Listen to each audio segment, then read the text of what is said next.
ni Jorge Brack, kinoy nila yung term na collage, or in French, coller, that means to glue.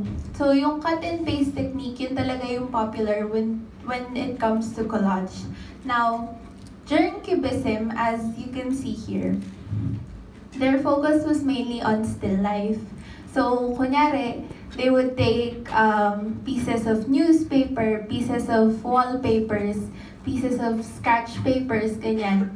And they would put it all together to form a collage. So, yun yung naging focus ng Cubism. It was still life. Nung dumating naman ng time ng Dadaism, they took portraits and disfigured them, rearranged them, put other things on them, and called it collage. So, as you can see here, you have a person 1 with his head, person 2 with his body, and other elements of a person put together to form a collage. So, yun yung naging focus ng mga Dadaists. And then you have the Surrealists who created new realities.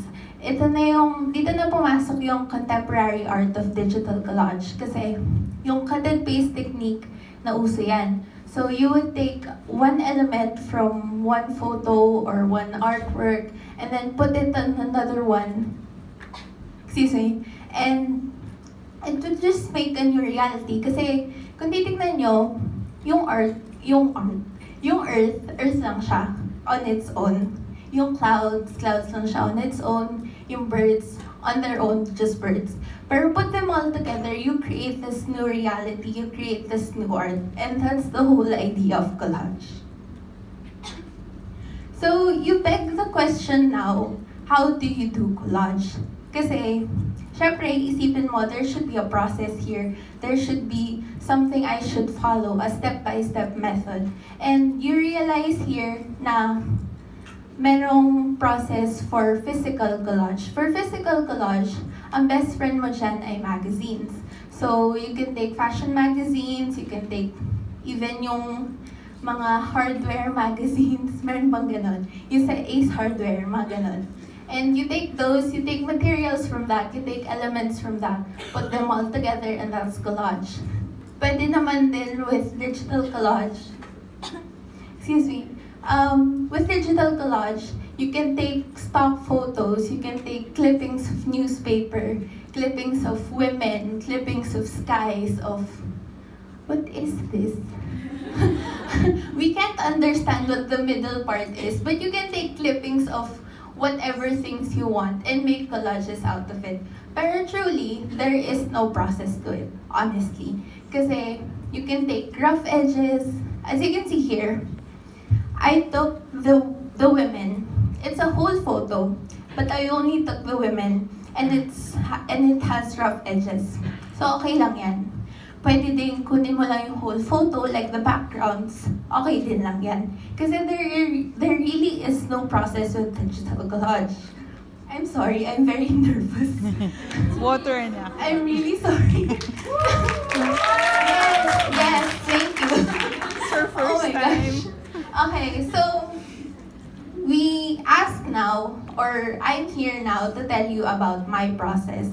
So honestly, it just has days and days and days and days and days of insecurity. And you won't see it here. You won't see it here that I was insecure, that I was scared, that I was shaking like my voice now. And you won't see it here kasi it's part of the process. And that's what I want to impart to you today. That collage and any art form really is part of a process. There really is a process, and you can't fast track to these artworks already. Kasi this took me about 2 weeks. It looks like it's just done in a snap, just putting pictures together. But it took me 2 weeks to do this and 1 month to do this. So it really takes time. So yung process lang dito is taking your time, trusting yourself and trusting the process. Now, meron akong few elements na kinoconsider. I'm really sorry. Water ka. I'm really sorry. Water. It's okay. Breathe in, I'm really breathe. sorry. Breathe. Okay. So, merong elements na kinoconsider ko whenever I do my collages. First is symbols. Kasi, because your collage is a visual representation, it has to have symbols. Kasi if you have wordy text, it's fine, pero nawawala yung essence of it being visually representative. So you use symbols. And then for textures, you will notice textures as a text is plain. Wala siyang shadow, wala siyang grain, wala siyang anything. Plain lang siya. Ngayon, you would think, sobrang plain, ganyan. Pero you will notice the background that I've been using kanina pa sa slides ko. They have grains to them. They have some sort of noise to it. And you have other textures like scratch paper, grain paper, grids, ganyan. You have other textures, and that adds a flair to your work. It adds this sort of artsiness to your work. Kaya part ng collage ang textures. Oh my gosh. Okay, so we go to sending a message. So this begs the question, para kanino ba yung work na ginagawa mo? And I think it's important that we dedicate our art to someone or something. And I'm not here to tell you na dedicate it to your mom, to your dad, to your boyfriend, to your girlfriend, or whatever. You can dedicate it to whoever and whatever you want. You can dedicate it to yourself. The important thing is you use your platform for something more meaningful than yourself. You use your platform to do something more meaningful than just aesthetic, than just design. Take a look at this, for instance. I did this whole series of stickers where I represented all gender identifications and sexual identities. So you have here lesbians, and of course, alam naman natin yung idea of lesbians, and I just wanted to show it na they're beyond just being butch or being femme. I'm really sorry. I'm really sorry. I hope I'm getting across even though my voice is shaking. But yeah, so you show more than just art. You show a message. You show your passion. You show something more than just yourself when you do your art. So, bakit tayo magko-collage? Well, truth be told, cool kasi. nung ako kasi, back in my day, parang ang tanda ko, back then, when no one was doing collage and I kept seeing it around Tumblr, ganyan, Pinterest, I would see it around and I would feel like I was so cool.